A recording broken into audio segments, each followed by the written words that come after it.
church for accommodating the change that happened this week to shift between Friday and Wednesday due to my travel and plans. Thank you so much. Thank you for the patience. Jeff, can you also distribute this, especially to the youth? Did you keep me post-akio?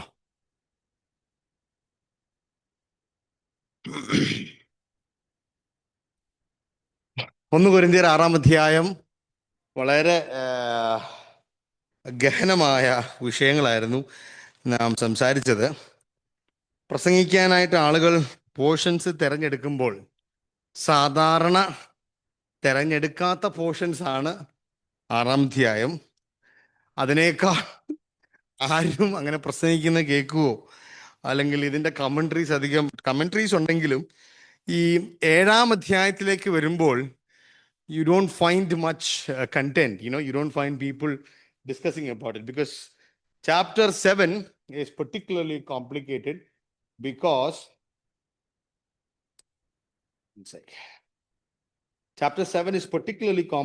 കാരണം 5-ഉം 6-ഉം അധ്യായങ്ങളിൽ അല്ലെങ്കിൽ കൊരിന്ത്യർ ലേഖനത്തിൽ പല അധ്യായങ്ങളിലും നമുക്കറിയാവുന്ന വിഷയങ്ങൾ പൗലോസ് explain ചെയ്യുന്നെങ്കിലും 7-ാം അധ്യായത്തിലേക്ക് വരുമ്പോൾ പലതിൻ്റെയും ഉത്തരങ്ങളാണ് പൗലോസ് പറയുന്നത്. ചോദ്യങ്ങൾ എന്താണെന്നുള്ളത് നമുക്കറിയില്ല. ഞാൻ പറഞ്ഞത് മനസ്സിലാവുന്നുണ്ടോ? 7-ാം അധ്യായത്തിൽ നമ്മൾ വായിക്കുമ്പോൾ chapter 7 you will find the entire chapter is answers to many questions that you cannot find in chapter 7. 7-ാം അധ്യായത്തിൽ ഉത്തരങ്ങൾ എന്താണെന്ന് നോക്കിയിട്ട് എന്തായിരുന്നു കൊരിന്ത്യ സഭ ചോദിച്ച ചോദ്യം കണ്ടുപിടിച്ചാലേ 7-ാം അധ്യായം മനസ്സിലാകാൻ പോലും പറ്റുകയുള്ളൂ. അതുകൊണ്ട് ഇത്രയും ഡിഫിക്കൽട്ടായിട്ടുള്ള അല്ലെങ്കിൽ ഇൻ്റർപ്രിട്ടേഷൻ രീതിയിൽ കോംപ്ലക്സ് ആയിട്ടുള്ള ഒരു ചാപ്റ്ററാണ് ചാപ്റ്റർ 7. അതിലേക്ക് കയറുന്നതിന് മുൻപ് കഴിഞ്ഞ ആഴ്ചത്തെ ചില കാര്യങ്ങൾ ഓർപ്പിച്ച് അവസാനിപ്പിക്കേണ്ട. കഴിഞ്ഞ ആഴ്ച ധൃതിയിലും തിരക്കിലും മറന്നുപോയ മിസ് ചെയ്ത ചില കാര്യങ്ങളും കൂടെ 6-ാം അധ്യായത്തിൻ്റെ അടിസ്ഥാനത്തിൽ ഷെയർ ചെയ്യണമെന്നുണ്ട്. Can you see the screen?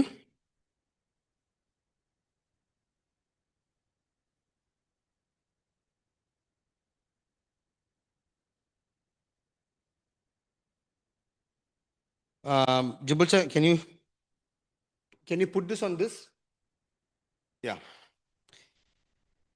6-ാം അധ്യായത്തിൽ നമ്മുടെ വിഷയങ്ങൾ എന്തായിരുന്നു എന്ന് ആർക്കെങ്കിലും ഓർമ്മയുണ്ടോ? What was chapter 6?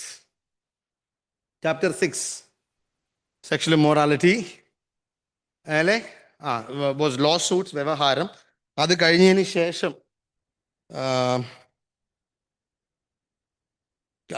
can you put this on the screen? നമ്മുടെ ഇവിടുത്തെ സ്ക്രീൻ സൂമിൽ വന്നെന്ന് തോന്നുന്നു. ബട്ട് ഇവിടുത്തെ screen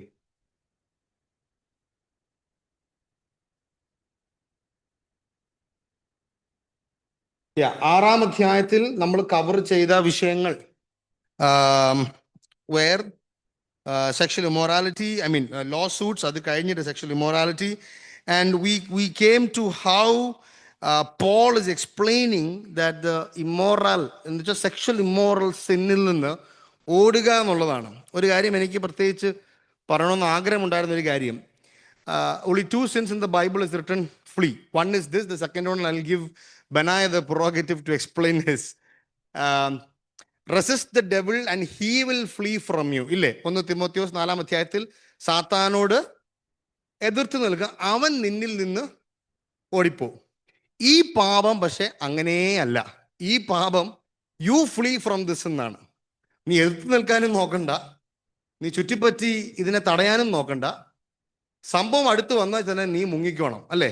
don't even linger around this sin. And that is what he says, flee from sexual immorality. So let me just give a summary. What is Paul trying to say? 3 principles ആണ് പൗലോസ് പറയുന്നത്. എനിക്ക് എന്തും ചെയ്യാനുള്ള അനുവാദമുണ്ട്, but not everything is beneficial. അതിൽ മൂല്യമില്ല. There is no profitability. I have the right to do anything, but I will not be mastered by anything.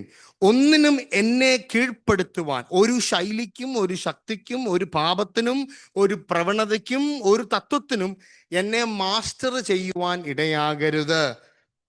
Then he talks food for the stomach and stomach for the food, and God will destroy them both. ശരീരത്തിന്റെ കാര്യം അദ്ദേഹം പറയുമ്പോൾ പറയുകയാണ്, sex for the body, body for the sex, food for the body, body for the food. അങ്ങനെയല്ല ജീവിക്കേണ്ടത്, അതല്ല ആ തത്വം. ഗ്രീക്ക് മിത്തോളജിയിൽ അവർ പഠിപ്പിച്ചുകൊണ്ടിരുന്നത് ശരീരം ഇമ്പോർട്ടൻ്റ് അല്ല, പ്രാണൻ, ആത്മാവ് നിത്യതയ്ക്കായി രക്ഷിക്കപ്പെട്ടിട്ടുണ്ടെങ്കിൽ, നിത്യത സുരക്ഷിതമാണെങ്കിൽ, നിന്റെ ശരീരം കൊണ്ട്, ഈ മൺമറഞ്ഞു പോകുന്ന ശരീരം കൊണ്ട് നീ എന്ത് തന്നെ ചെയ്താലും ശരീരം നിന്റെ നിത്യതയോ നിന്റെ ആത്മാവിനെയോ നശിപ്പിക്കുന്നില്ല എന്നുള്ളത് വസ്തുതാപരമായി തന്നെ അവർ പഠിപ്പിക്കാൻ ശ്രമിച്ചു. വസ്തുനിഷ്ഠതയിൽ അത് ശരിയാണെങ്കിൽ പോലും, അല്ലേ, nothing can take away your soul from eternity. The Christian gospel, the Christian teaching is you cannot separate your body parts from your soul, from your spiritual advent. രണ്ടിനെയും തമ്മിൽ വേർപിരിക്കുവാനായിട്ട് കഴിയില്ല. നീ രക്ഷിക്കപ്പെട്ട വ്യക്തിയാണെങ്കിൽ നിന്റെ ശരീരം കൊണ്ട് നീ ചെയ്തതിന് നീ കണക്ക് കൊടുക്കണം. പക്ഷെ പൗലോസ് ആ വിഷയം പോലും പറയാതെ പൗലോസ് പറയുകയാണ്, യേശുവിൻ്റെ ശരീരം പിതാവ് ഉയർപ്പിച്ചതുപോലെ നിങ്ങളുടെ ഈ ശരീരം ഉയർപ്പിക്കേണ്ടതാകുന്നു. Your body is also for eternity.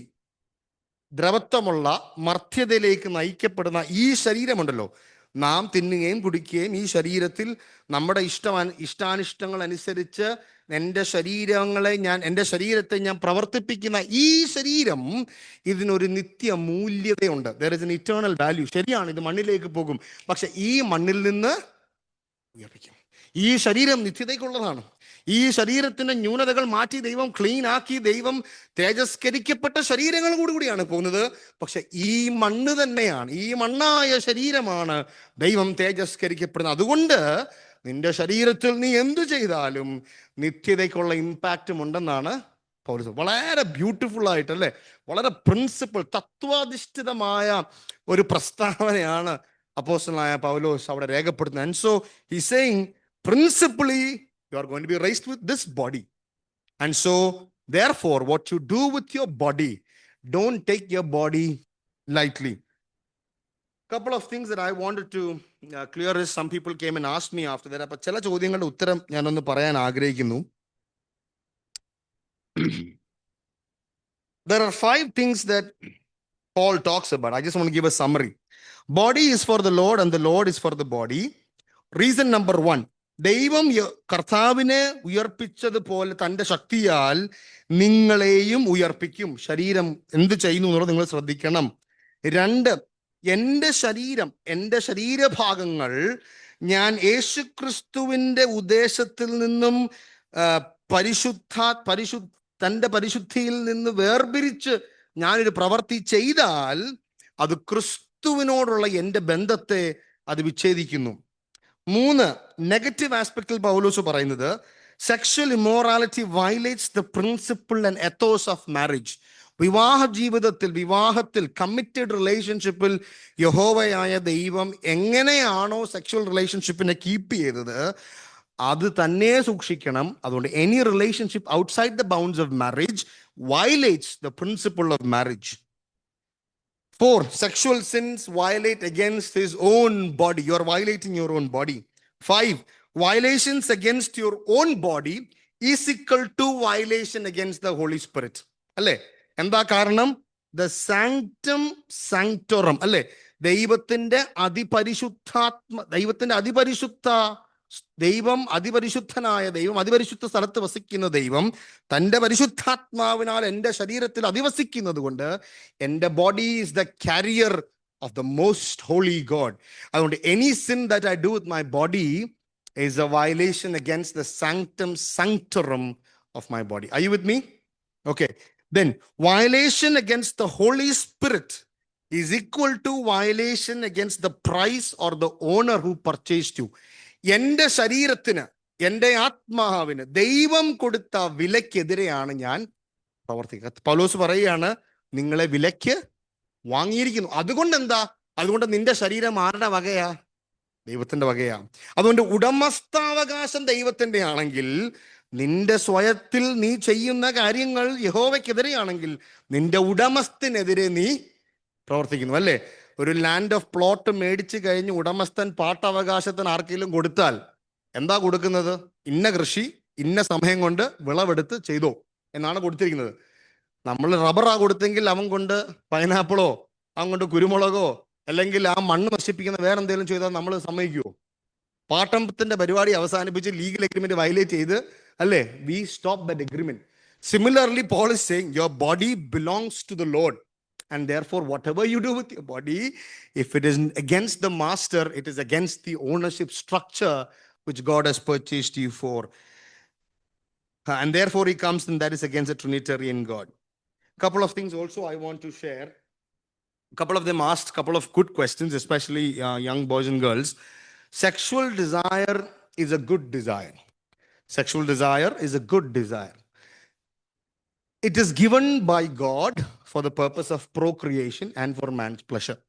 However, from the Garden of Eden, Eden തോട്ടത്തിൽ വെച്ച് മനുഷ്യന്റെ പാപം അവനെ വലച്ചു കളഞ്ഞപ്പോൾ അവന്റെ ശരീരം കൊണ്ട് മനസ്സുകൊണ്ട് അവൻ ദൈവം കൊടുത്ത നല്ല ദാനങ്ങളെ അവന്റെ സ്വയ ഇച്ഛയിൽ അവൻ ഉപയോഗിച്ച് നശിപ്പിക്കാൻ നോക്കി. അതുകൊണ്ടാണ് sexual desire, even though it is good, God has placed boundaries and limitations on how you exercise that gift of God. Couple of things I also wanted to highlight.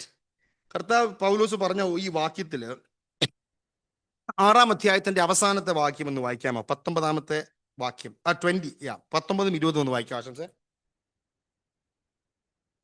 ദാനമായി നിങ്ങളിൽ ഇരിക്കുന്ന പരിശുദ്ധാത്മാവിന്റെ മന്ദിരമാകുന്ന നിങ്ങളുടെ ശരീരം എന്നും നിങ്ങളെ വിലയ്ക്ക് വാങ്ങിയിരിക്കാൻ നിങ്ങൾ താന്താങ്ങൾക്കുള്ളവരല്ല എന്നും അറിയുന്നില്ലയോ? അതെ. ആകയാൽ നിങ്ങളുടെ ശരീരം കൊണ്ട് ദൈവത്തെ മഹത്വപ്പെടുത്തുവേ.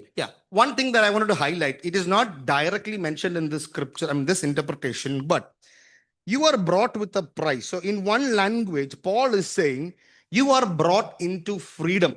സ്വാതന്ത്ര്യത്തിലേക്ക് നിങ്ങളെ നയിച്ചിട്ടുണ്ട്. അതിനൊരു വില കൊടുത്തു. എന്തിന്റെ സ്വാതന്ത്ര്യമാ? പാപഭോഗങ്ങളോട്, പാപമോഹങ്ങളോട്, പാപപ്രലോഭനങ്ങളോട് നോ പറയാനുള്ള സ്വാതന്ത്ര്യത്തിന്റെ ശക്തി എന്നിൽ. ഞാൻ കീഴടങ്ങേണ്ട കാര്യമില്ല. I need not be submitted under this sexual temptation or any sin for that matter. ദൈവം എന്നെ വിലക്ക് വാങ്ങിയത് ആരിൽ നിന്ന് വിലക്ക് വാങ്ങി? He brought me from Satan. He brought me from sin. He brought me from death. മരണത്തിൽ നിന്ന്, സാത്താനിൽ നിന്ന്, പാപത്തിൽ നിന്ന് അവൻ എന്നെ വിലക്ക് വാങ്ങിയെന്ന് പറയുമ്പോ ഈ പാപത്തിനോട്, ഈ അന്ധകാരത്തോട്, ഈ മരണത്തിലേക്ക് നയിക്കുന്ന ഈ സെക്ഷുവൽ സിന്നിനോട് നോ പറയാനുള്ള സ്വാതന്ത്ര്യമാണ് ദൈവം ആത്മീയ ജീവിതത്തിൽ വിശ്വാസികൾക്ക് പ്രത്യേകിച്ച് പരിശുദ്ധാത്മാവിന്റെ ശക്തിയിൽ നൽകിയിരിക്കുന്നത്. അതുകൊണ്ട് if anyone thinks that you don't have the power inside you, please remember you have the freedom and you have the power to say no to sin, and you have the freedom to not succumb to your sexual desire. Another thing that I wanted to talk about, കുറച്ച് കാര്യങ്ങൾ discuss ചെയ്തപ്പോൾ ചോദിച്ചു, sexual sin is one sin. Why is sexual sin to be treated very seriously and very ഇത്ര ഗൗരവത്തോടെ നോക്കേണ്ട കാരണം എന്ന് വെച്ചാൽ it does not come like a roaring lion first, അല്ലേ? Sexual sin is not like other sin. ഇപ്പൊ anger, ദേഷ്യം എന്ന് പറഞ്ഞാൽ എപ്പോഴാ? പെട്ടെന്ന് അങ്ങ് കയറി അങ്ങ് ചൊടിക്കും. സെക്ഷുവൽ സിന്നിന്റെ almost 99.9% of the time sexual sin is not a sudden sin. It is a slow creeping sin. And you know where it starts first? പലപ്പോഴും സെക്ഷുവൽ സിൻ ചെയ്ത് കഴിയുമ്പോൾ, മനസ്സിലോ ശരീരത്തിലോ സെക്ഷുവൽ കഴിയുമ്പോൾ മനുഷ്യന്റെ ജസ്റ്റിഫിക്കേഷൻ എങ്ങോട്ടാ പോകുന്നത്? എന്നെ കൊണ്ട് സാഹചര്യത്തിൽ പെടുത്തിയതാണ്, അല്ലേ? Are you with me? എൻ്റെ സാഹചര്യം അങ്ങനെയായി പോയി. But if you look at the root of all sexual sin, it begins with your mind. Sexual sin first attacks your mind. എൻ്റെ മനസ്സ് എവിടെ കീഴടങ്ങുന്നോ അവിടം കൊണ്ടാണ് ഈ പാപം ആരംഭിക്കുന്നത്. It slowly crepes in. 12-20 വെളുപ്പിനെ 12-20 വരെ റീൽസ് കണ്ടുകൊണ്ടിരിക്കുന്ന ഞാൻ 12:20 ആകുമ്പോൾ ഏതായാലും സമയം ഇത്രയായി, 12:30 ഷാർപ്പ് ഉറങ്ങിയാൽ 8 മണിക്കൂർ ഉറക്കം കിട്ടും. അപ്പൊ 12:20 കൊണ്ട് 10 മിനിറ്റ് കൂടെ എനിക്കൊന്ന് കണ്ടാൽ മതി. കണ്ട് അത് 1:40 മാറും. ഞാൻ പറഞ്ഞ മനസ്സിലാവുന്നുണ്ടോ? It starts with your mind. അല്ലെങ്കിൽ ദിസ് ഇസ് ഫൈൻ, ഈ ഫ്രണ്ട്ഷിപ്പ് ഓക്കെയാണ്, ഈ കോൺവെർസേഷൻ ഓക്കെയാണ്, ഓക്കെ. പട്ടാപകല് ലുലു മോളിൽ, ഞാനൊരു എക്സാമ്പിൾ പറയാണ്, റാൻഡം ആണ്, ലുലു മോളിൽ ഫ്രണ്ട്സിൻ്റെ കൂടെ പോകുമ്പോൾ കുഴപ്പമില്ല. But if there is somebody that can violate your boundary and put your mind into a state where you can be dragged into the sin, Paul says what? Flee from sexual immorality. Flee from sexual immorality. പണ്ടെന്ന് വെച്ചാൽ ഞാൻ കുറച്ച് നാൾ മുമ്പാണ് തോന്നുന്നു പറഞ്ഞത്, when you walk in തിരക്കുള്ള മോളുകളിലും തിരക്കുള്ള ഫെസ്റ്റിവലിലൊക്കെ നമ്മൾ പോകുമ്പോഴുണ്ടല്ലോ, തിരക്കുള്ള സ്ഥലത്ത് പോകുമ്പോൾ ഒരു 10 വർഷം മുമ്പ്, ആണുങ്ങളായിക്കൊള്ളട്ടെ പുരുഷന്മാരായിക്കൊള്ളട്ടെ സ്ത്രീകളായിക്കൊള്ളട്ടെ, എൻ്റെ നേരെ ഒരു സ്ത്രീ വന്നാൽ, അല്ലെങ്കിൽ ഞാനൊരു സ്ത്രീക്കെതിരെയാണ് നടക്കുന്നെങ്കിൽ എന്തായിരിക്കും നോർമൽ ആക്ഷൻ? നമ്മളൊന്ന് മാറിക്കൊടുക്കും, അല്ലേ? ഒന്ന് normally മാറിക്കൊടുക്കും. Now they don't even want to move. So automatically what happens? You get to touch the other person by a little bit. Alle? Some people think it is okay. But eventually what happens? It arouses something in the other opposite sex. And eventually you fall into that sin. It is a slow creeping sin. ഷിംഷോന്റെ പാപം എങ്ങനെയായിരുന്നു? പോട്ടെ, യോസെഫിന്റെ പാപം യോസെഫിന്റെ അല്ല, പോത്തിഫറിന്റെ ഭാര്യ എങ്ങനെ പാപം ഒറ്റ ദിവസം കൊണ്ട് ചെയ്തതാണോ? വാക്യം എങ്ങനെ എഴുതിയിരിക്കുന്നത്? നിരന്തരം, കണ്ടിന്യൂസ്ലി. അതുകൊണ്ടാണ് ചിലർ യോസെഫ് എന്തുകൊണ്ട് നേരത്തെ ഓടിയില്ല എന്നുള്ളത്. Continuously she tried to do it. What was the sin between Samson and Delilah? Did it start in one speck of a time? She slowly sucked out the energy from him. What was the sin with David and Bathsheba? The king was supposed to go to the war and he was sitting in his palace. And so sexual sins starts with your mind. You start justifying your actions and eventually you fall into it. I am not married. I have sexual desires, so I can do a little bit of pornography. I am not married. Pandakke, I have heard one boy coming and telling, Pandakke ആമ്പിള്ളേർക്ക് 18-20 വയസ്സിലും കല്യാണം കഴിക്കാമായിരുന്നല്ലോ, ഇപ്പൊ നമുക്കതൊന്നും പറ്റുന്നില്ലല്ലോ. ഞാൻ പറഞ്ഞു, justification starts with your mind. Once your mind is justified with that sin, Paul is saying, don't wait for it. Flee the thought. Every thought captive unto Christ എന്ന് പൗലോസ് എഴുതുന്നത് ഈ അക്ഷരാർത്ഥത്തിൽ ഈ പാപത്തെ പറ്റിയാണ്. Every thought captive unto Christ, because it starts with your mind. And therefore how you use media, proximity with your opposite sex, sensuality of dressing, pornography, bad company, sexual innuendos, lazy couching on the bed, boys and girls not having anything to do in their spare time or having a lot of spare time.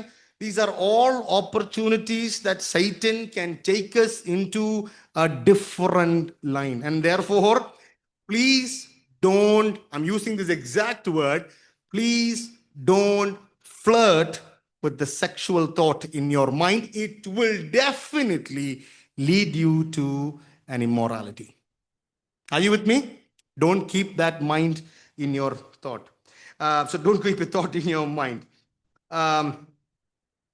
Moving forward, I think let's go into chapter 7. I want to talk one more word to parents. I don't know how to put it. I'm not the right parent to say it. Especially fathers and especially mothers. Fathers, don't shy away from your children when they grow up. അമ്പിള്ളേർ വളർന്നു വരുമ്പോൾ അവർക്ക് 10, 12, 13, 14 വയസ്സിലൂടെ കടന്നു പോകുമ്പോൾ don't run away from that topic. Hold them close to your arms. Put your arms around them and tell them you know that they're struggling with that sin. Love them from the bottom of your heart. Hold their hand and take them to the paths of loving Jesus. Don't shy away. Because children needs to hear from their parents assurances in their heart, especially at the age of 12, 13, 14, 15 and 16, especially with women also. Mothers, don't wait for marriage time to talk about sexual lives.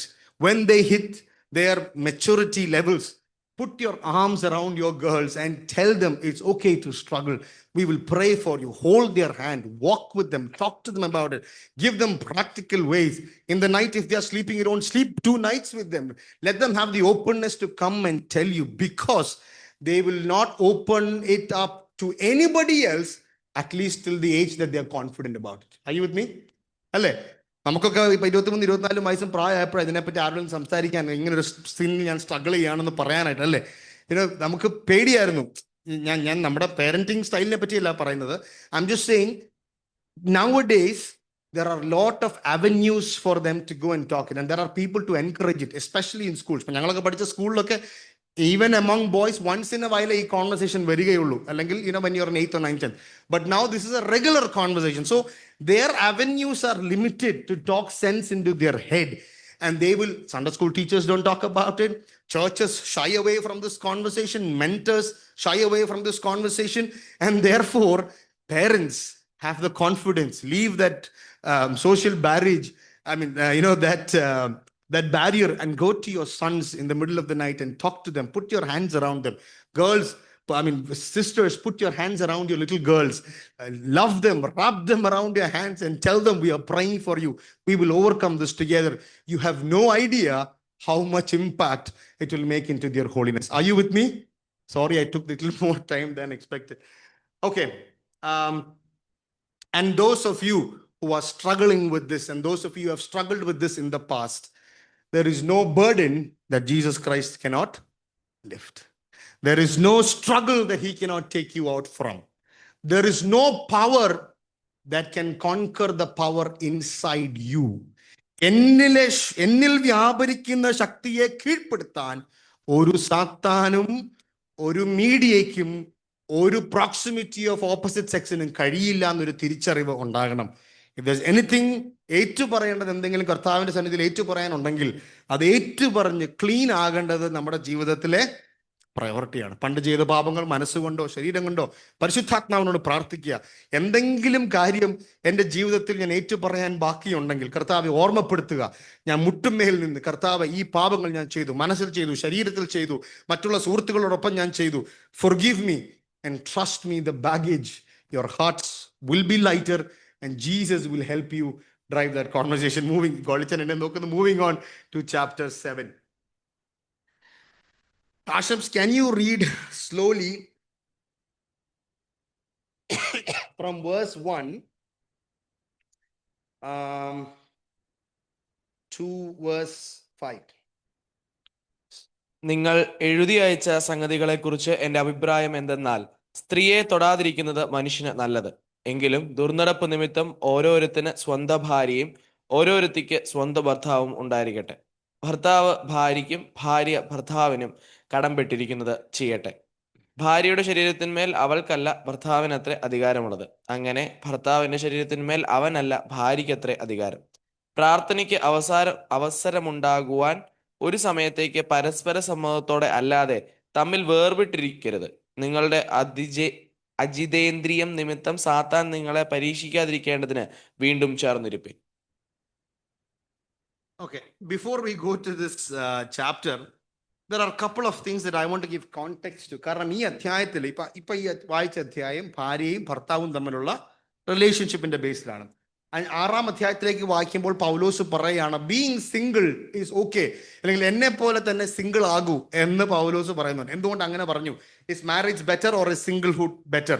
അത് കഴിഞ്ഞതിന് ശേഷം unmarried എങ്ങനെ behave ചെയ്യണം, divorcee എങ്ങനെ behave ചെയ്യണം, രക്ഷിക്കപ്പെടുന്നതിന് മുൻപ് വിവാഹം കഴിച്ചിട്ടുണ്ടെങ്കിൽ രക്ഷിക്കപ്പെട്ട് കഴിഞ്ഞതിന് ശേഷം എന്ത് സംഭവിച്ചു, അങ്ങനെയുള്ള നൂലാമാലകളാണ്, ഞാൻ എൻ്റെ കൊളോക്കിയൽ ഭാഷയിൽ പറയുകയാണ്, നൂലാമാലകളുടെ പ്രശ്നമാണ് 7-ാം അധ്യായം. ഇതെല്ലാം പഠിച്ചു ചെന്നപ്പോൾ ഞാൻ പറഞ്ഞു, കർത്താവ് ഇത്രയും പ്രശ്നം ഇപ്പം നമ്മുടെ ഇടയിൽ ഇല്ലല്ലോ. ബട്ട് ഇതാണ് ദൈവവചനം. നമ്മൾ വേഴ്സ് ബൈ വേഴ്സ് പഠിച്ചു പോകുന്നതിൻ്റെ ഗുണം. ഒന്ന് സ്കിപ്പ് ചെയ്യാൻ അനുവദനീയമല്ല. അതുകൊണ്ട് 7-ാം അധ്യായം പഠിച്ചു. ഞാൻ കുറച്ച് ബാക്ക്ഗ്രൗണ്ട് പറയാം. 2 തരത്തിലുള്ള വിശ്വാസികൾ കൊരിന്ത്യ സഭയിലുണ്ട്. 2 കൾച്ചറിൽ നിന്നുള്ളവർ. ആരൊക്കെയായിരുന്നു? ഒന്ന് നമ്മുടെ സ്വന്തം യഹൂദന്മാര്, അല്ല നമ്മുടെ സ്വന്തം യഹൂദന്മാര് അല്ലെ. 2 നമ്മളെ പോലെയുള്ള ജാതികളിൽ നിന്ന് രക്ഷിക്കപ്പെട്ട ആളുകൾ. 2 പേരുടെയും മാരൈറ്റൽ കോണ്ടെക്സ്റ്റ് ഡിഫറൻ്റാണ്. ഓക്കെ, ഇതിൽ വളരെ ശ്രദ്ധിച്ച് കേൾക്കണം. യഹൂദന്മാരുടെ സാഹചര്യത്തിൽ സിംഗിളായി ജീവിക്കുക എന്ന് പറയുന്ന കാര്യമേ അവിടെ പുരുഷന്മാർക്ക് അനുവദനീയമേ ആയിരുന്നില്ല. Marriage is important. സന്നിഹിതരിൻ സംഘത്തിൽ വിവാഹം കഴിക്കാതെ ഒരുവനെ ഇരുത്തുകയില്ല. ഓക്കെ, അതൊക്കെ നമുക്ക് അറിയാമല്ലോ, it's very clear. But the Greek Roman marital culture was extremely different. Reason number 1 is because it is also a slave economy. 50% കൂടുതലുള്ള ആളുകൾ അന്ന് ജീവിച്ചിരുന്ന റോമൻ സാമ്രാജ്യത്തിൽ ജീവിച്ചിരുന്നവർ അടിമകളായിരുന്നു. അടിമകളായിരിക്കവേ തന്നെ അവർക്ക് എന്തില്ല? അവർക്ക് അവകാശങ്ങളില്ല. വിവാഹം കഴിക്കാനുള്ള അവകാശം പോലും ഇല്ല. ഇന്ത്യയിൽ എന്താ നിയമം? എത്രാമത്തെ വയസ്സ് കഴിക്കാം? 21. സ്ത്രീകൾക്ക് as soon as you're 18 and 21, the government allows you to marry. In Roman culture, slaves could not marry until the master. അല്ലേ, മനസ്സിലായി ഞാൻ പറഞ്ഞതിന്റെ കോൺസെപ്റ്റ്? അത്രയും ഡെപ്ത് ഉണ്ട് ഈ economic and marital situation in chapter 7. അപ്പൊ ആ കോണ്ടെക്സ്റ്റ് ഇല്ലാതെ നമ്മളിത് നോക്കിയാൽ നമ്മുടെ ജീവിതത്തിലോ നമ്മുടെ ചുറ്റും നടക്കുന്ന പല കാര്യങ്ങളും നമ്മൾ ഇത് ഇന്റർപ്രറ്റ് ചെയ്യാൻ നോക്കും. അതുകൊണ്ട് ആ ഫൈൻ ബാലൻസിന് വേണ്ടിയാണ് ഞാൻ ഈ കോണ്ടെക്സ്റ്റ് ഇത്രയും ഡീറ്റെയിൽ ആയിട്ട് പറയുന്നത്. ശരി, അങ്ങനെയാണ് സൊസൈറ്റൽ കൾച്ചർ. നൗ എങ്ങനെയൊക്കെ വിവാഹം കഴിക്കാം? റോമൻ നിയമപ്രകാരം 4 തരത്തിലുള്ള വിവാഹങ്ങൾ accepted ആയിരുന്നു in the society under the court of Roman law. The first marriage, എൻ്റെ വാക്കുകളൊക്കെ ഞാൻ മലയാളത്തിൽ ട്രാൻസ്ലേറ്റ് ചെയ്യാൻ അല്പം പാടാ അയ്യപ്പച്ചേട്ടൻ എന്നോട് ക്ഷമിക്കണം. The first one ഞാൻ മീനിങ് പറഞ്ഞു തരാം. The first one was called contubernium. Okay, contubernium. Simple അർത്ഥം എന്ന് പറഞ്ഞു കഴിഞ്ഞാൽ ടെന്റ് കമ്പാനിയൻഷിപ്പ്. മനസ്സിലായോ? കൂടാരത്തിൽ എനിക്കൊരു കമ്പാനിയനെ കിട്ടും. അത് ആർക്കായിരുന്നു അനുവദനീയം? അത് അടിമകൾക്ക് മാത്രമാണ്. എന്നുവെച്ചാൽ ആർക്കും ചൂസ് ചെയ്യാം, പക്ഷെ അടിമകൾക്കായിരുന്നു. അതായത് ഇപ്പം ഞാൻ എൻ്റെ 5-ാമത്തെ വയസ്സിൽ എന്നെ അടിമയായിട്ട് മേടിച്ചു. 3-ാമത്തെ വയസ്സിൽ ഡാർലിനെ വേറൊരു യജമാനൻ അടിമയായിട്ട് മേടിച്ചു. 2 യജമാന്മാരും 2 സൈഡിലാണ് താമസിക്കുന്നതെന്ന് വെച്ചോ. പ്രായമായി തികഞ്ഞു കഴിയുമ്പോൾ 18, 20, 22 വയസ്സോ പ്രായമാകുമ്പോൾ എനിക്കും റൈറ്റ്സ് ഉണ്ടല്ലോ. അല്ലെങ്കിൽ സെക്ഷുവൽ ഡിസയേഴ്സ് ഫുൾഫിൽ ചെയ്യാൻ പറ്റിയില്ലെങ്കിൽ അല്ലെ ആളുകളുടെ സ്വഭാവത്തിൽ വ്യത്യാസം ഉണ്ടാവും, അല്ലെ ആങ്കർ വ്യത്യാസം ഉണ്ടാവും, സാറ്റിസ്ഫാക്ഷനിൽ വ്യത്യാസം ഉണ്ടാവും. അപ്പോൾ 2 യജമാന്മാർ പറയും അവർ തമ്മിൽ ഓക്കെ എന്നും പറഞ്ഞ് എനിക്ക് ഡാർലിനെ ടെന്റിൽ ജീവിക്കാനായിട്ട് അനുവദിക്കും. ലീഗൽ എഗ്രിമെന്റ് ഇല്ല, വിവാഹ ചടങ്ങില്ല. ഞാൻ പറഞ്ഞ മനസ്സിലാവുന്നുണ്ടോ? രജിസ്റ്റർ മാരേജിൽ പോടുന്ന അവിടുത്തെ വക്കീൽ സാധനം ഇല്ല. ഇതൊരു ടെന്റ് കമ്പാനിയൻഷിപ്പ്. 2 പേർക്ക് ഒരുമിച്ച് ജീവിക്കാം. So it is a tent companionship. Number 1. Number 2 is called usus. Usus എന്ന് പറഞ്ഞ ഒരു കൾച്ചർ ആയിരുന്നു റോമൻ. നിങ്ങൾ വിചാരിക്കും എന്തിനാ ഇത്രയും ഡീറ്റെയിൽ ആയിട്ട് ഇത്രയും ഡീറ്റെയിൽ ആയിട്ട് പറഞ്ഞാലേ 7-ാം അധ്യായം മനസ്സിലാകുകയുള്ളൂ. ഉസൂസ് എന്ന് പറയുന്നത് a man and women should live together for 1 year. 1 വർഷത്തേക്ക് മാത്രം ജീവിച്ചാൽ മതി ഒരുമിച്ച്. അത് കഴിഞ്ഞ് they can break off that marriage or they can continue in that marriage without any sexual relationship. മനസ്സിലാവുന്നുണ്ടോ? ഉസൂസ് അതായത് ജീവിക്കാം, പക്ഷെ ഇവർ തമ്മിൽ they only share, for example, common place, common property, common rights, but no children for them, no sexual relationship with them. These both are allowed to live with whoever they want. ഇന്നത്തെ ഭാഷയിൽ പറഞ്ഞാൽ living together. പക്ഷെ ഇതിനൊരു contract ഉണ്ട്, marriage ആണ്, husband and wife തന്നെയാണ് പേര്. ഞാനിത് ഇത്രയും ഡീറ്റെയിൽ പറയുന്നതിന്റെ ഒരു കാരണം കൂടെ ഉണ്ട്. നിങ്ങളൊന്ന് ആലോചിച്ച് നോക്കിയേ, സാത്താൻ എന്ത് ഭംഗിയായിട്ടാണ് നമ്മുടെ സമൂഹത്തെ എത്ര ബ്യൂട്ടിഫുൾ ആയിട്ട് നശിപ്പിച്ച് കളയുന്നത് അല്ലേ? The same culture. Then the second one was called compatio en manum, marriage by sale. കച്ചവടത്തിൽ നിന്നുണ്ടാകുന്ന വിവാഹങ്ങൾ എന്ന് വെച്ചാൽ പിതാവ് തൻ്റെ പെൺകുട്ടിയെ ഭർത്താവിന് ഒരു വിലയ്ക്ക് കൊടുക്കും. ഇന്നത്തെ കാലത്ത് ഡൗറി പോലല്ല, അന്ന് പിതാവാണ് ഡൗറി പോലെ അല്ലേ. ഇന്നത്തെ കാലത്ത് പെണ്ണ് അല്ലെ സഹോദരിമാരാണ് അല്ലെങ്കിൽ ഡൗറി കൊടുക്കാൻ, അല്ലെങ്കിൽ സ്ത്രീകൾ. അന്നത്തെ കാലത്ത് പുരുഷൻ വന്ന് വില മേടിച്ച് ഒരു പെൺകുട്ടിയെ മേടിച്ചുകൊണ്ട് പോകണം. And he could have his daughter. Okay, അങ്ങനെ കഴിക്കുന്ന വിവാഹങ്ങൾക്ക് ഒരു പ്രത്യേകത ഉണ്ടായിരുന്നു. ആദ്യം വന്ന് കാരണം ഈ പുരുഷൻ ഇത്രയും പൈസ കാണണമെന്ന് നിർബന്ധമില്ല. വലിയ വലിയ കുടുംബങ്ങളിൽ നിന്നാണെങ്കിൽ വേറൊരു വിവാഹ സ്റ്റൈൽ ഉണ്ടായിരുന്നു. അപ്പൊ ഈ പുരുഷൻ എന്ത് ചെയ്യും?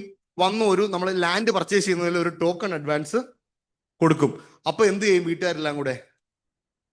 എൻഗേജ്മെന്റ് നടത്തും. ബിത്രോത്ത് ആയിരിക്കും. 1 വർഷത്തേക്ക് അല്ലെങ്കിൽ 2 വർഷത്തേക്ക് അവനൊരു സമയം കൊടുക്കും. അവൻ പോയി ബാക്കി പൈസ കണ്ടുപിടിച്ച് വരുമ്പോഴത്തേക്ക് ഈ പെൺകുട്ടിയെ അവന്റെ കൂടെ വിടും. Are you with me? So the third kind of marriage is called compatio en manum. And the fourth marriage is what has been translated into our culture also. It's called confarreatio. എന്ന് വെച്ചാൽ the high class people, അല്ലെ, സമൂഹത്തിൽ ഏറ്റവും ഉന്നതമായി സമ്പത്തുള്ള അല്ലെങ്കിൽ social status ഉള്ള ആളുകൾ ആൺകുട്ടികളെയും പെൺകുട്ടികളെയും തമ്മിൽ വിവാഹം കഴിക്കും. It is not a marriage by sale, it is not a marriage by the tent companionship അല്ല, it is not usus, it is the higher kind of marriage. Now I'll tell you how that marriages used to happen. എന്തെങ്കിലും relevance നമ്മുടെ കാലഘട്ടത്തുണ്ടോ എന്ന് നിങ്ങളൊന്ന് ശ്രദ്ധിച്ചു നോക്കണം. ഒന്ന്, ഈ marriage ഒരു റോമൻ കൾച്ചർ ആയിരുന്നു. എബ്രായ കല്യാണങ്ങൾ, യഹൂദന്മാരുടെ കല്യാണങ്ങൾ എത്ര ദിവസമായിരുന്നെന്ന് അറിയാമോ? 7 ദിവസം. ഈ കല്യാണം ഒറ്റ ദിവസമേ ഉള്ളൂ. ഒന്നെങ്കിൽ രാവിലെ അല്ലെങ്കിൽ വൈകുന്നേരം. ഒറ്റ ദിവസം കൊണ്ട് പരിപാടി തീരും. 2 ഫാമിലീസ് ഒരുമിച്ച് വരും. മെയ്ഡ് ഓഫ് ഓണറിനെ തീരുമാനിക്കും, ബെസ്റ്റ് മാനിനെ തീരുമാനിക്കും. കപ്പിൾ വന്ന് കൈ ഷേക്ക് ഹാൻഡ് ചെയ്യും. അവർ തമ്മിലുള്ള വൗസ് റിസൈറ്റ് ചെയ്യും. ദെൻ അവർ 2 പേരും മുട്ടുകുത്തി ജുപ്പിറ്റോ ദേവിക്കും ജുനോ ദേവിക്കും, അല്ലെ, they will submit themselves in prayer. Flowers ഇടും, ബ്രൈഡ് വെയിൽ ഇടും, റിങ് കൊടുക്കും. റിങ് ഏത് കയ്യിലാണ് ഇട്ടോണ്ടിരുന്നേ? ഞാൻ ഈ പറയുമ്പോൾ റിങ് ഇടുന്നത് കൊണ്ടോ റിങ് എടുത്തതോ ഉള്ള ഒന്നുമല്ല ഞാൻ പഠിപ്പിക്കുന്നത്. I'm just trying to tell you. Ring ഏത് കയ്യിലാണ് ഇട്ടോണ്ടിരുന്നേ? Middle finger. You know why they use the middle finger? Because അന്നത്തെ കാലത്ത് റോമൻ സാമ്രാജ്യത്തിന് തൊട്ട് മുൻപാണ് കണ്ടുപിടിച്ചത് ഈ വിരലിൽ, ഒറ്റ വിരലിന് മാത്രമേ ഒരു നെർവ് നേരെ ഹാർട്ടിലേക്ക് പോകുന്നുള്ളൂ. And that is in the middle finger. അതുകൊണ്ട് they chose the ring for the middle finger. അല്ലെങ്കിൽ the Roman culture created that. You put ring on the middle finger. It shows that you're directly connected to the heart. ഞാൻ പറഞ്ഞത് ഒരു symbolism ആണ്. And after this, they will go to another place. They will have food, feast and all the guests, and they will go back home. ഇന്നത്തെ കല്യാണം അതേ രീതി. ഈ Roman സാധനമാണ്. ഞാൻ നമ്മുടെ കല്യാണം റോമൻ കല്യാണങ്ങൾ പോലെ ആയിരുന്നു എന്നല്ല ഞാൻ പറയുന്നത്. പക്ഷെ I am just trying to say the symbolism of how it happened. So this was the 4 kinds of marriage in the Roman culture. Now in these marriages there were issues. കല്യാണം കഴിച്ചു കഴിഞ്ഞാൽ സെക്ഷുവൽ ലൈഫ് അബ്സ്റ്റിനൻസ് പാലിച്ചുകൊണ്ടിരുന്ന Greek mythology വന്നിട്ടുണ്ട്, അല്ലെ? വിവാഹം കഴിച്ചു കഴിഞ്ഞവർ അല്ലെങ്കിൽ വിവാഹം കഴിക്കാത്തവർ ആത്മീയമായി ഉന്നതരാണെന്ന് കരുതിയ ഒരു കാലഘട്ടം കൂടെയായിരുന്നു. അങ്ങനെയാണ് പിന്നീടുള്ള റോമൻ കാത്തലിക് ചർച്ചിൽ എന്തുണ്ടായി? അച്ഛന്മാര് വിവാഹം കഴിക്കാതെ ഇരുന്നു. ഐ വിത്ത് മീ, അല്ലെ? വിവാഹം കഴിക്കാതിരുന്നാൽ സെക്ഷുവൽ ഡിസയറിനെ അടക്കി വെക്കാൻ കഴിഞ്ഞവർക്ക് ഒരു പ്രത്യേക തരത്തിലുള്ള സ്പിരിച്വാലിറ്റി ഉണ്ടെന്ന് അവർ പഠിപ്പിക്കുകയും ചെയ്തു.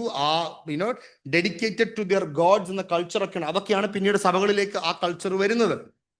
ഇങ്ങനെ കൾച്ചർ നിലനിൽക്കുമ്പോൾ കൊരിന്ത്യ സഭയിൽ ഇതിനോട് ഇത്രയും കൾച്ചറിൽ നിന്ന് കടന്നു വരുന്ന ആൾക്കാർ രക്ഷിക്കപ്പെട്ട് വന്നപ്പോൾ ഒരുപാട് ചോദ്യങ്ങൾ അവർ ചോദിച്ചു. ആ ചോദ്യങ്ങൾ എന്തായിരുന്നു എന്നുള്ളത് നമുക്ക് രേഖപ്പെടുത്തി കിട്ടിയിട്ടില്ല. പക്ഷെ പൗലോസ് പറയുന്നുണ്ട് നിങ്ങൾ ചോദിച്ചു. അതാണ് 1-ാമത്തെ വാക്യം. ആശംസ എന്താ വായിച്ചത്? ഒന്നാമത്തെ സ്റ്റേറ്റ്മെന്റ് എന്തായിരുന്നു? നിങ്ങൾ എഴുതി അയച്ച സംഗതികളെ കുറിച്ച് സംഗതി മനസ്സിലായല്ലോ. അവര് കുറെ കാര്യങ്ങൾ എഴുതി അയച്ചു. പൗലോസെ ഇങ്ങനെ ചെയ്യാമോ, ഇത് ഇങ്ങനൊരു പ്രശ്നമുണ്ട്, ഇത് ഇങ്ങനെ പ്രശ്നമുണ്ട്, ചെയ്യാമോ? എന്താണെന്ന് നമുക്ക് അറിയില്ല, പക്ഷെ അതിന്റെ ഉത്തരങ്ങൾ നമുക്കുണ്ട്. അപ്പൊ ആ ഉത്തരത്തിൽ നിന്ന് ചോദ്യം കണ്ടുപിടിക്കാൻ നമുക്ക് പറ്റും. അങ്ങനെയാണ് 7-ാം അധ്യായം തീർക്കാൻ കഴിയുള്ളൂ. 10 മിനിറ്റും കൂടെ എടുത്ത് I will try to close at least till verse 15 or 16 quickly. All right. 1-ാമത്തെ statement ഒന്നുകൂടി വായിക്കാമോ?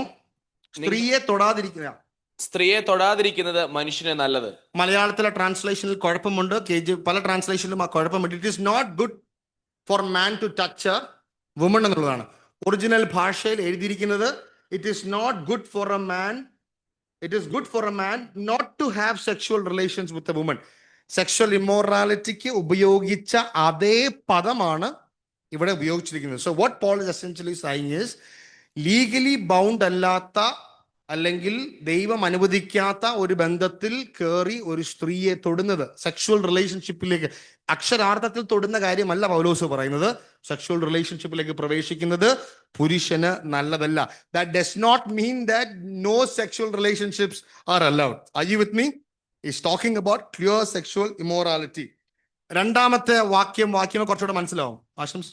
എങ്കിലും ദുർനടപ്പ് നിമിത്തം ഓരോരുത്തന് സ്വന്തം ഭാര്യയും ഓരോരുത്തിക്ക് സ്വന്തം ഭർത്താവും ഉണ്ടായിരിക്കട്ടെ. സോ പൗലോസ് പറയുന്നത് എന്താ? സെക്ഷുവൽ ഇമ്മോറാലിറ്റി ചെയ്ത് ജീവിക്കുന്നതിനേക്കാൾ നല്ലത്, it is good to have your own wife and your own husband. Is very clear. Because of temptation each man should have somebody's wife എന്നാണോ? His own wife and the woman സ്വന്തം ഭർത്താവ് ഉണ്ടായിരിക്കും. her own husband. ഇത് clear ആണല്ലോ അല്ലേ? ഞാനിത് explain ചെയ്യാനായിട്ട് പോകുന്നില്ല. Now why is Paul writing this very clearly? Okay, I'll come to sorry.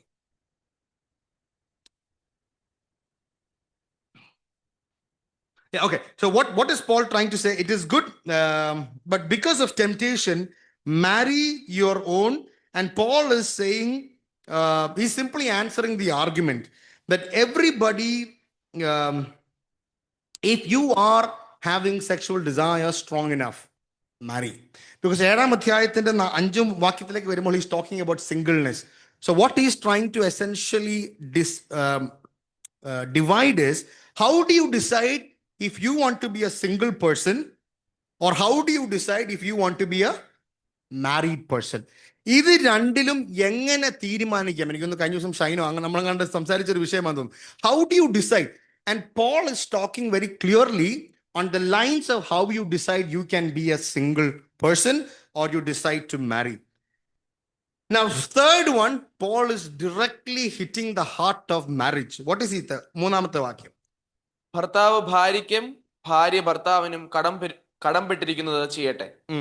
ഭാര്യയുടെ ശരീരത്തിന്മേൽ അവൾക്കല്ല ഭർത്താവിനത്രേ അധികാരമുള്ളത്. അങ്ങനെ ഭർത്താവിന്റെ ശരീരത്തിന്മേൽ അവനല്ല ഭാര്യയ്ക്കത്രേ അധികാരം. ഓക്കെ, ദിസ് ഇസ് കുറച്ചുകൂടെ മാരീഡ് കപ്പിൾസിന് മാത്രം കേൾക്കാനുള്ള വിഷയമാണ്. അതുകൊണ്ട് ഞാൻ വളരെ ലിമിറ്റഡ് ആയിട്ട് തന്നെ പറയാം. The husband should give to his wife her conjugal rights. അതിന്റെ വേറൊരു ട്രാൻസ്ലേഷൻ ഇങ്ങനെയാണ്, ദ ഹസ്ബൻഡ് ഷുഡ് റെൻഡർ, അതിന്റെ ഒറിജിനൽ ഗ്രീക്കിൽ ഇങ്ങനെയാണ്, render unto his wife what is due for her. മനസ്സിലായോ? എന്ന് വെച്ചാൽ എൻ്റെ ഭാര്യ എന്താണോ അവക്ക് ആവശ്യം അത് ഞാൻ സ്വയമേതേ കൊടുക്കട്ടെ. പൗലോസ് ഇത് പറയുമ്പോൾ it is hitting the right at the heart of the Greek and the Roman culture. You know why? Because they did not consider men in the Greek culture, in the Roman culture, in the last 21 centuries, പൊതുവെ ഫെമിനിസത്തിലുള്ള ഒരു argument എന്താ? Male chauvinism അല്ലേ? That sexual relationships അല്ലെങ്കിൽ sexual life is man's right and wife's duty. Are you with me? Man's right and wife's duty. But Paul reverses and says that നിന്റെ ഭാര്യയ്ക്ക് എന്താണോ ആവശ്യം, you give that to her. It is not merely sexual relationship. Whatever she needs physically, you provide. She wants romantic life, you provide to her. If her satisfaction is something else, you provide that to her. So you give her what is due unto her. And similarly, the wife also do the same for husband. And then he talks about a statement that probably no woman will ever allow in this culture. What does he say? The wife, ഒന്നുകൂടെ മലയാളത്തിൽ വായിച്ചേ, ഭാര്യയുടെ ശരീരത്തിന്മേൽ അവൾക്കല്ല ഭർത്താവിനത്രേ അവകാശം. ഇത് കേൾക്കാൻ പുരുഷന്മാർക്ക് mail chauvinistic കൾച്ചറിൽ ഇത് വളരെ ഇഷ്ടമാണ്. Look at the other statement. അങ്ങനെ ഭർത്താവിന്റെ ശരീരത്തിന്മേൽ അവനല്ല ഭാര്യയ്ക്കത്രേ അധികാരം. So are you getting the point? Paul is saying in marriage, now there was this reason. If you look at the second culture of marriage that happened in Roman, usus, what happened? They get married for a year and they don't have any sexual relationship. They have everything else together. And so there was sexual immorality in life. So there were some couples or some Christian marriages that tried to say that we don't have sexual relationship, we have everything else going on. And this was okay എന്ന് പഠിപ്പിച്ചുകൊണ്ടിരുന്ന ഒരു കാലത്താണ് പൗലോസ് പറയുന്നത് അത് അങ്ങനെ okay അല്ല. ഭാര്യയുടെ ആവശ്യങ്ങൾ ഭർത്താവും ഭർത്താവിന്റെ ആവശ്യങ്ങൾ ഭാര്യയും നിറവേറ്റേണ്ടത് ആകുന്നു. And so he's telling to the husband, when you don't deprive her, look at the next words that you use. Do not, മലയാളത്തിൽ വായിക്കാമോ? 5 ആണോ? അഞ്ചാമത്തെ വാക്യം.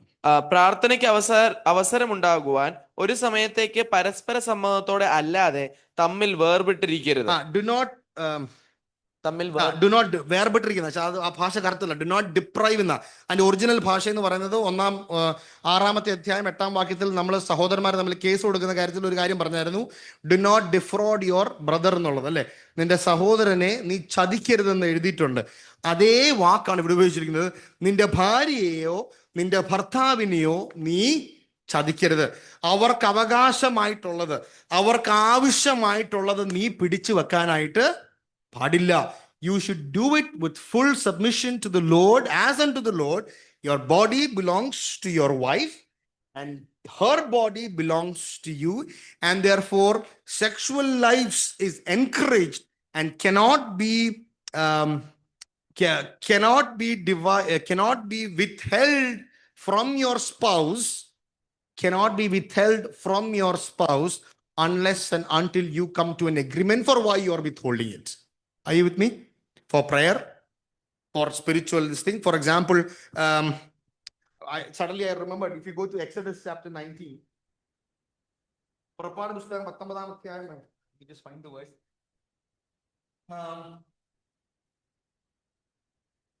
Sorry, 19-ന്റെ 15-ാമത്തെ വാക്യത്തിൽ അവിടെ ഒരു പ്രത്യേക സംഭവം സംഭവിക്കുന്നുണ്ട്. അപ്പം എല്ലാവരും 15-ാമത്തെ വാക്യത്തിന്റെ കോൺസെൻട്രേഷൻ സീനായി പർവ്വതത്തിലേക്ക് പുരുഷന്മാരെ എല്ലാം കൂടെ മോശ വിളിക്കുന്നുണ്ട്. ദൈവം പറഞ്ഞിട്ട് 10 കൽപ്പനകൾ കൊടുക്കുന്നതിന് മുൻപുള്ള ഒരു സ്പിരിച്വൽ വലിയൊരു തീവ്രമായ ഒരു കാര്യം സംഭവിക്കാൻ പോവാ സീനായി പർവ്വതത്തില്. ആ സീനായി പർവ്വതത്തില് പുരുഷന്മാരെ എല്ലാം കൂടാരങ്ങളിൽ നിന്ന് മോശ സീനായിലേക്ക് വിളിപ്പിക്കാനായിട്ട് ദൈവം പറയുമ്പോൾ, ദൈവം മോശയോട് പറയുന്ന ഒരു കാര്യമുണ്ട്. മൗണ്ട് സീനായിലെ 15-ാമത്തെ വാക്യം 19-ന്റെ 15 വായിക്കുന്നുണ്ട്. അവൻ ജനത്തെ 3-ാം ദിവസത്തേക്ക് ഒരുങ്ങിയിരിക്കുവാൻ നിങ്ങളുടെ ഭാര്യമാരുടെ അടുക്കൽ don't go for sexual relations. ഞാൻ പറഞ്ഞു മനസ്സിലായി. So unless and until there is a spiritual matter in your life, and if there is no other physical problems, then sexual lives between husband and wife must be exercised as unto one another, render unto one another. Therefore, in our culture, it is a problem. Lot of families are suffering because of abstinence. Lot of families are suffering because of no sexual relationships. You can see it in their behavior. You can see it in their expression. And when you go to the deep depth of that problem, most of the issues also stem out from lack of sexual relationships between husbands and wife.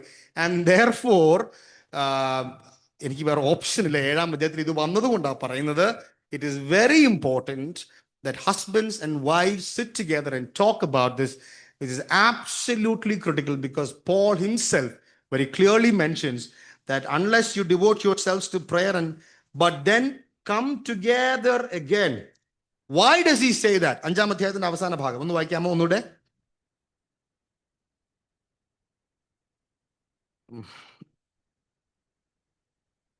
നിങ്ങൾ വീണ്ടും ചേർന്നിരിപ്പീൻ. എന്തുകൊണ്ട്? നിങ്ങളുടെ അജിതേന്ദ്രിയത്വം നിമിത്തം സാത്താൻ നിങ്ങളെ പരീക്ഷിക്കാതിരിക്കും. Because of your lack of self control, നിങ്ങളുടെ sexual ഡിസയേഴ്സിനെ നിങ്ങൾക്ക് അടക്കി വെക്കുവാൻ കഴിയാത്തത് കൊണ്ട്, അല്ലെങ്കിൽ ആ സെക്ഷുവൽ ഡിസയേഴ്സിൽ നിന്ന് ഭാര്യ ഭർത്താവ്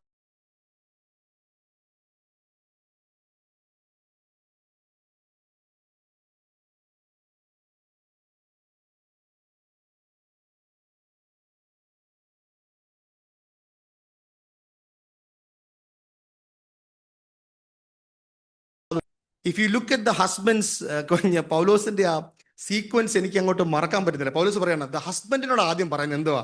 render unto her what is due for her. More from than a getting perspective, Paul is saying you give. If your wife requires you to hug her in a romantic way once in a day, do it. If your husbands require a hug from your wives, for your husbands, give it to them. It's not just merely about sexual relationship. It's about everything related to it. It's about your intimacy in marriage. It has to be exercised between each other because that's the way God has designed it. That is why men and women have come together in marriage, not just the purpose of creation, because sexual desire is a good desire given to God, given to us by God to enjoy for the sake of your spiritual lives and for lack of self-control. എന്ന് പറഞ്ഞ് ഞാൻ ആ വിഷയം അവസാനിപ്പിക്കട്ടെ. 6-ാം വാക്യം, ഒരു കാര്യം കൂടെ.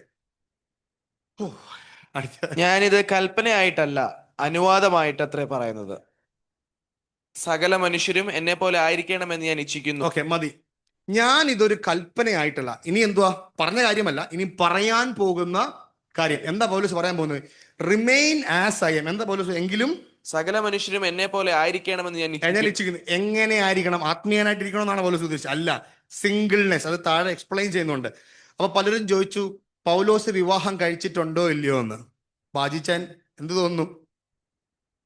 ബാജിച്ചാൻ ഈ കൊരിന്ത്യർ ലേഖനം അരച്ചു കുലുക്കി പഠിച്ചതാണ്. പൗലോസ് വിവാഹം കഴിച്ച് കാണണമെന്നുള്ളതാണ് most of the interpretation. Because Sanhedrin സംഘത്തിന്റെ അംഗത്തിൽ ഒരാളായിരുന്നു. അതുകൊണ്ട് ദൈവം മാരീഡ് ആയിരിക്കണം. പിന്നെ എന്ത് സംഭവിച്ചു എന്നുള്ളത് ചോദിച്ചു കഴിഞ്ഞാൽ ഒരു കമന്റേറ്റർ എഴുതിയിരിക്കുന്നത് സ്വർഗത്തിൽ ചിലപ്പോൾ ആദ്യം വേണം ഇത് മുഴുവൻ ചോദിക്കാം പൗലോസിനോട്. പക്ഷെ നമുക്കൊരു ക്ലൂ ഇല്ല എന്ത് സംഭവിച്ചു. ഒന്നെങ്കിൽ സഹോദരി മരിച്ചു കാണാം, അല്ലെങ്കിൽ ഇദ്ദേഹം രക്ഷിക്കപ്പെട്ട് കഴിഞ്ഞതിന് ശേഷം ഓർത്തഡോക്സി ആയിരുന്ന പ്രോബ്ലസ് ഭാര്യ ഇട്ടിട്ട് പോയി കാണാം. അതിൻ്റെ ഒരു പ്രതിച്ഛായമാണോ താൻ താഴെ പറയുന്ന കുറെ കാര്യങ്ങളെന്ന് പറയാനും പറ്റില്ല. But whatever it said and done, Paul was clear that he did not want to remarry, okay, or he does not have the desire to marry because singleness to him was a gift from God, and that is what he is explaining now. അങ്ങനെ gift കിട്ടിയവരാണെങ്കിൽ നിങ്ങൾ വിവാഹം കഴിക്കാതിരിക്കൂ എന്നാണ് പൗലോസ് പറയുന്നത്. So let us read. Okay, 6-ാമത്തെ വാക്യത്തിൽ ഒരു ചെറിയ ഇംഗ്ലീഷിലുണ്ട്, not as now as a concession, not a command I say this. ഇതൊരു കൽപ്പന അല്ല. കല്യാണം ഇപ്പം ഈ വഴി കൂടെ പോകുമ്പം സിംഗിൾ ആകുന്നതായിരിക്കും നല്ലതെന്ന് പറഞ്ഞു കഴിഞ്ഞാൽ ഉടനെ സിംഗിൾ ആകാൻ നടക്കുന്ന കുറെ പേരുണ്ടല്ലോ. അതൊരു കൽപ്പനയെ അല്ല. He's putting conditions on how you decide if you want to be. I wish all that were as I myself am.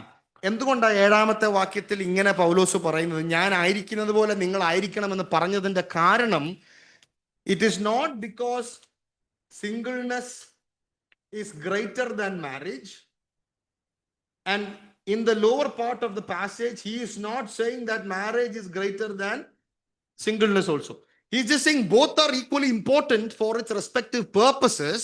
But what he's saying is, if God has given you a gift, ഒറ്റയ്ക്ക് വിവാഹം കഴിക്കാതെ ജീവിക്കാൻ ദൈവം നിങ്ങൾക്ക് നിങ്ങളുടെ sexual ഡിസയേഴ്സിനെ അതിതീവ്രമായി കീഴടക്കാൻ അതിലേക്ക് ഒരു ഫോക്കസും ചെയ്യാതെ ചെയ്യാൻ കഴിയുമെങ്കിൽ, remain single so that you can serve God fully. That is the theme. So now let us read. 7-ാമത്തെ വാക്യം ഒന്നുകൂടി വായിക്കാമോ? സകല മനുഷ്യരും എന്നെ പോലെ ആയിരിക്കണമെന്ന് ഞാൻ ഇച്ഛിക്കുന്നു, എങ്കിലും ഒരുവന് ഇങ്ങനെയും ഒരുവന് അങ്ങനെയും താൻ താന്റെ കൃപാവരം ദൈവം നൽകിയിരിക്കുന്നു. താൻ താന്റെ കൃപാവരം. Singleness is a gift. ഇതൊരു കൃപാവരമാണ്.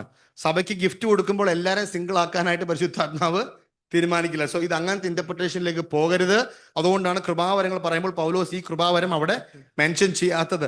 താന്റെ കൃപാവരം.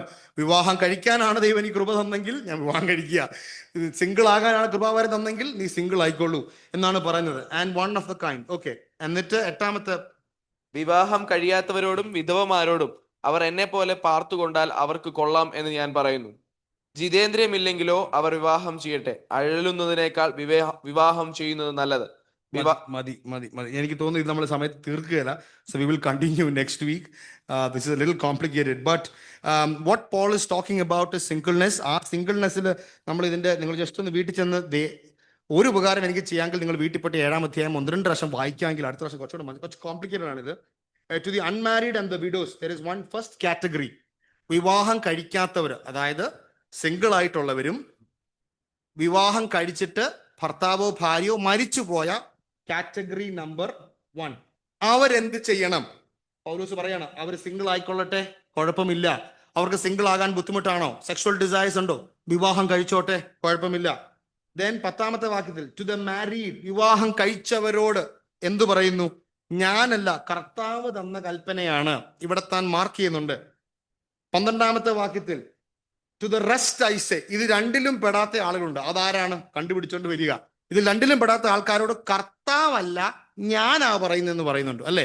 അപ്പൊ എന്തൊരു ആധികാരികതയോടുകൂടിയാണ് പൗലോസ് പറയുന്നത്. ആൻഡ് ദെൻ പൗലോസ് പിന്നീട് വരുന്നത് വിവാഹം കഴിച്ചിട്ട് ഇതിന്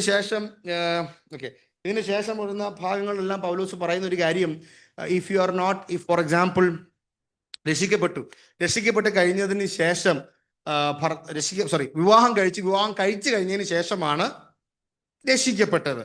വിവാഹം കഴിച്ചു കഴിഞ്ഞിട്ടാണ് രക്ഷിക്കപ്പെട്ടതെങ്കിൽ, രക്ഷിക്കപ്പെട്ട് കഴിഞ്ഞിട്ട് ആ വിവാഹ ജീവിതത്തിൽ അവിശ്വാസിയായ പാർട്ട്ണറിന്റെ കൂടെ ഞാൻ ജീവിക്കുകയും സെക്ഷുവൽ റിലേഷൻഷിപ്പിലേക്ക് ഞാൻ പോവുകയും ചെയ്താൽ ഐ ആം അൺഈക്വലി യോക്ഡ്. അതിന്റെ മലയാളം മറന്നുപോയി. Unequally yoked with an unbeliever. ഇണയില്ല പിണ കൂടുകയാണോ? മനസ്സിലായോ? അപ്പോൾ കൊരിന്ത്യ സഭയിലെ ചില വിശ്വാസികൾ, കൊരിന്ത്യ സഭയുടെ കൾച്ചർ അറിയാമല്ലോ, കൊരിന്ത്യൻ കൾച്ചർ, അവർ വിവാഹം കഴിച്ചു കഴിഞ്ഞിട്ടാണ് ഒരു സ്പൗസ് രക്ഷിക്കപ്പെട്ടത്. രക്ഷിക്കപ്പെട്ട് കഴിഞ്ഞപ്പോൾ അവിശ്വാസിയായ ഭർത്താവിനോടോ ഭാര്യയോട് കൂടെയോ സെക്ഷുവൽ റിലേഷൻഷിപ്പിലേക്ക് പ്രവേശിക്കാതെ അവിശ്വാസികളോട് ഇണയില്ല പിണ കൂടുകയാണെന്ന് പറഞ്ഞ തെറ്റായ ഇന്റർപ്രിട്ടേഷനിൽ വിവാഹ ജീവിതത്തിൽ നിന്ന് മാറി നിൽക്കുന്ന വിശ്വാസികളായ ആളുകളോട് പൗലോസ് പറയുകയാണ്. അങ്ങനെയുള്ള കുറേ നൂലാമാലകളാണ് 7-ാം അധ്യായം. ഇത് നിങ്ങൾ വായിച്ചിട്ട് വന്നു കഴിഞ്ഞാൽ ഈ ചോദ്യങ്ങൾ എന്തായിരുന്നു എന്നുള്ളത് മനസ്സിലാക്കുവാനായിട്ട് കഴിയും. ഞാൻ അവസാനിപ്പിക്കട്ടെ. നമ്മൾ 6-ാം അധ്യായത്തിൽ കേട്ടു, sexual life and sexual desire is a gift given by God. ദൈവം നൽകിയ ഡിസയറാണ്. ഭർത്താവും ഭാര്യയും തമ്മിലുള്ള റിലേഷൻഷിപ്പിൽ നിങ്ങൾ പവിത്രമായി കീപ്പ് ചെയ്യേണ്ടതാ ഒരു വലിയ വസ്തുതയാണ് എൻ്റെ സെക്ഷുവൽ ലൈഫ്, എൻ്റെ intimacy. Give unto my wife what she's due for, what she desires, what is her physical body wants, what does she like. It's important as a husband so that I serve her like how Christ loved the church. And similarly to the husband, how you serve, how you give him, how you part your physical body to your husband, and how you express yourself to your husband due unto him, so that for lack of self-control you will not go into sexual immorality. Therefore marital life and sexual life and intimacy is something God given for you to enjoy and celebrate unto God, and not to lead into sexual immorality. So this is something that only God can do for us through our hearts by the power of the Holy Spirit. Thank you so much for listening. This is a very difficult topic.